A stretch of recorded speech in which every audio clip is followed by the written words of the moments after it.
Je suis vraiment qu'une petite conne. Pourquoi?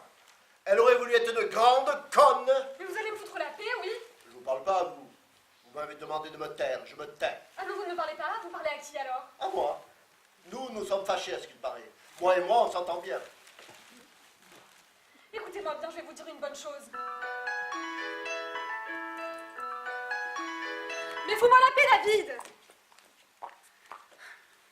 Non, je ne veux pas que tu viennes me chercher en voiture. De toute façon, ce n'est pas me rechercher que tu veux, c'est primer dans ta nouvelle décapotable. Et je m'occuperai de chercher la jurisprudence pour Dumont et consorts quand tu me traiteras correctement. Et vous, je vais vous dire une bonne chose. C'est vous qui plaignez l'affaire du Mont-Berger? Qu'est-ce que vous dites là? L'affaire du Mont-Berger, c'est vous qui vous en occupez? Comment vous le savez? Ah, c'est vous qui l'avez dit, là. Ah, pas du tout, j'ai parlé de Dumont et consorts. Vous êtes sûr? Vous êtes avocat? Pas du tout, pourquoi? Bah, comment vous le savez alors? Votre cabinet, c'est Rebuche Van Dezen? Vous êtes avocat. Ah, je vous ai dit non. Mais comment vous pouvez le savoir? Tous les cabinets de Paris se battraient pour décrocher l'affaire.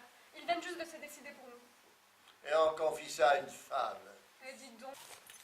Je peux vous aider? Vous ne me touchez pas! Il faudrait savoir, il y a 2 minutes, vous voulez que je fasse quelque chose et maintenant? Je ne vais pas confier mon doigt en compote à une bonne femme. Faut pas rêver. Qu'est-ce que vous ont fait les bonnes femmes? Mais écoutez-vous. Écoutez-vous au lieu de geindre.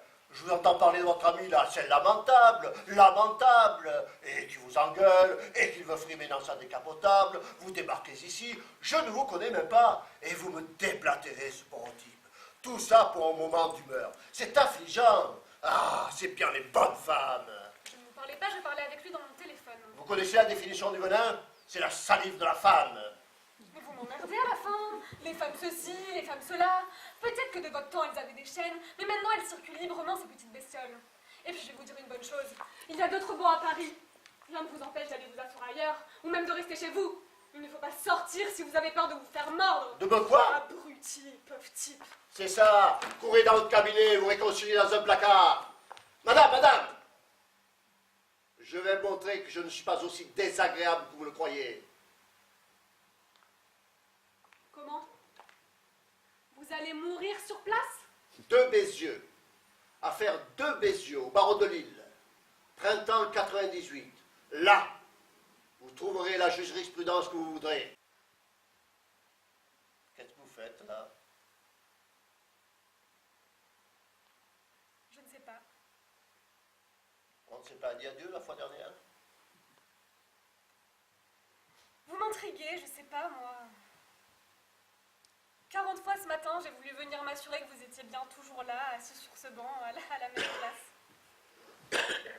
J'ai voulu vérifier en regardant par la fenêtre. La fenêtre au bout du couloir, près des toilettes.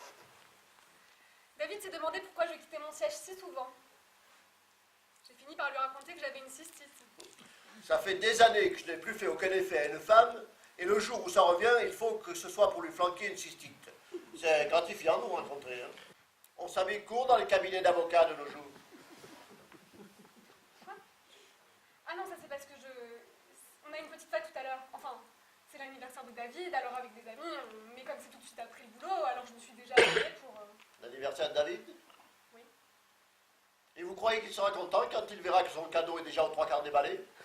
Quel cadeau? Ben vous avez vu comment vous êtes habillé? Moi, mais vous êtes détestable comme type.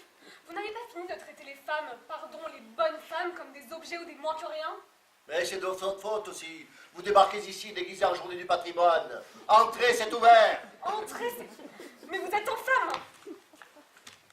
Dirigez soigner le seul coup, là, votre cystite. Ça est plutôt 2 fois qu'une. Vous pouvez courir pour que j'aille vérifier si vous êtes toujours vivant au bout du couloir.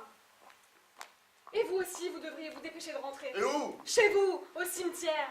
Vous ne supportez pas de voir une femme dans la rue, vous lisez éternellement le même journal, vous êtes mort mais vous ne le savez pas. Dépêchez-vous de rentrer. Et pourquoi je dois me dépêcher? Les cercueils ferment à 17h? Et puis pour votre gouverne, sachez que je peux mettre des tenues bien plus sexy que ça. On va bien s'entendre tous les deux. Moi aussi, je vous aime. Et n'essayez pas de me retenir avec votre ironie à la noix. Et pourquoi vous ne les mettez pas à votre tenue sexy? C'est lui qui ne veut pas? Occupez-vous de votre journal.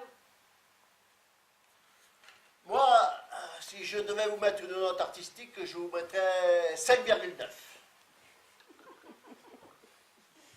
5,9 seulement. Et pourquoi pas 6? Si je vous mets le maximum d'entrée, vous allez devenir prétentieuse. maintenant, vous me faites du plat après m'avoir traité comme si j'étais... Vous êtes vraiment un malade, hein. Un pauvre malade. Vous êtes un drôle de bonhomme. D'un côté, on dirait que vous êtes tout en papier de verre. Et de l'autre côté? Tout en papier de verre aussi, mais à grain plus fin. Arrêtez de me regarder comme ça, vous me faites rire. Oh, mais je n'ai rien fait. Je sais, mais c'est notre chien. Enfin, le chien de David.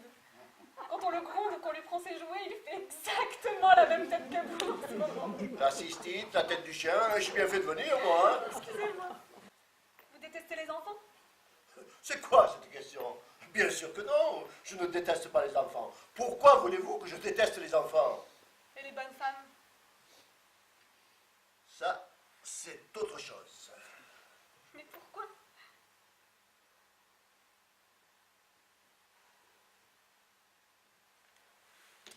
Qui est capable de refroidir vos élans sexuels les plus brûlants? Bonne femme. Qui est capable de stocker en mémoire le moindre petits écart pendant 10 ans pour vous le ressortir au moment le plus opportun? Une bonne femme. Qui est capable de manipuler tout le monde avec ses airs de victime pour obtenir ce qu'elle veut? Une bonne femme. Écoutez, comprenez-moi bien. J'aime les femmes. J'ai beaucoup de respect pour elles. La violence envers les femmes, je trouve ça ignoble. Qu'en France, 1000 femmes par an meurent de violence conjugale, ça me révulse. Que chez nous, il a fallu attendre la fin du XXe siècle pour voir une femme Premier ministre, je trouve ça indéfendable. C'est comme avec votre ami. Comment peut-il savoir si vous plaiderez correctement s'il ne vous laisse jamais faire vos preuves?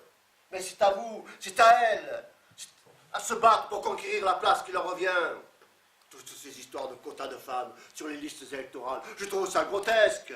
La vie, c'est comme dans un tribunal. Chacun, face à face, et avec ses arguments, et que le plus convaincant l'emporte. Si c'est une femme, tant mieux. Si c'est un homme, eh ben, c'est que c'est lui qui devait l'emporter. Aujourd'hui, il y a des situations où il est presque impossible de dire du mal du comportement d'une femme, rien que parce que c'est une femme. Alors, je me suis mal comporté avec la mienne, je l'admets. Je l'ai trompée pendant des années. Et comme elle ne disait rien, j'ai cru que ça lui était bien égal. Je me suis comporté comme un mufle, comme un goujat. D'accord, elle m'a quitté et je l'ai bien cherché. Mais mon fils, vous pouvez me dire en quoi j'ai été un mauvais père pour lui? C'est sa mère que j'ai trompé, ce n'est pas lui. Et au moment du divorce, vous savez ce que le juge a dit?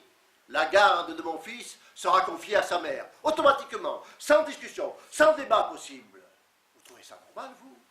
Que la garde de l'enfant soit presque systématiquement confiée à la mère? Et quand j'ai essayé d'argumenter, d'obtenir notre système de garde, vous savez ce qu'on m'a dit? Taisez-vous, monsieur! Ce n'est pas en tâchant de dire du mal de madame que vous ferez avancer votre cause. Fin de débat. Elle n'a même pas eu à se battre. On est venu déposer à ses pieds ce qu'elle désirait. Alors les femmes, oui. 1000 fois, oui. Une bonne femme, non. Espèce de salaud! C'est comme ça que tu me traites, je pourrais toujours te donner une taloche toute grande que tu sois devenue. Où tu étais ces 25 dernières années, tu peux me le dire? À chaque Noël, quand j'étais trop petite pour accrocher les toiles au-dessus du sapin et qu'il n'y avait personne pour m'aider, où tu étais? Quand j'ai appris à faire du vélo sans les petits trous et que je m'écorchais les genoux et qu'il n'y avait personne pour me consoler, où tu étais? Et même récemment, quand j'ai eu tant de mal à passer ce foutu examen de droit international, où tu étais? Salaud! Je ne savais pas que tu existais, je l'ai appris que tout récemment. C'est tout ce que tu as trouvé pour te faire pardonner?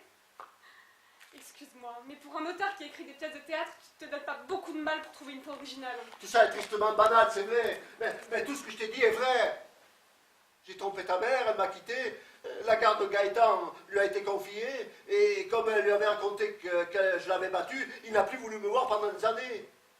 Seulement, quand on s'est séparés, elle était enceinte de toi, et je ne le savais pas. Des années plus tard, quand j'ai revu Gaëtan, il pensait que je ne voulais pas te voir, mais je ne pouvais pas ne pas vouloir te voir, je ne savais même pas que tu existais.